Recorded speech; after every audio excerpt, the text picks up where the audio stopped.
Need to remove parental controls on Netflix using your Android phone? In this video, I'll show you how to reset the maturity rating to all maturity levels and turn off parental controls for good. Let's begin. First up, open the Netflix app, tap any profile, tap the profile icon in the right side labeled My Netflix. Select Account. This will open Netflix's account page. Now under the Profile section, you will see Adjust Parental Control option. Tap on it. Now choose a verification method to verify it's you who's logging into parental controls. After that, you will see the profile maturity rating for Netflix.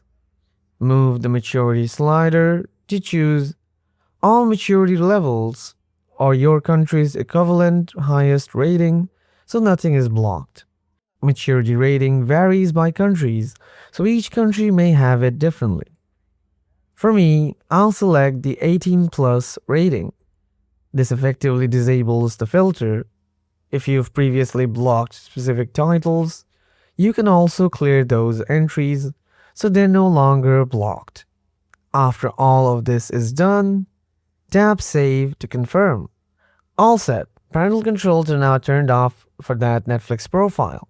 If this helped, drop a like and comment what Netflix tip you want next. See you soon.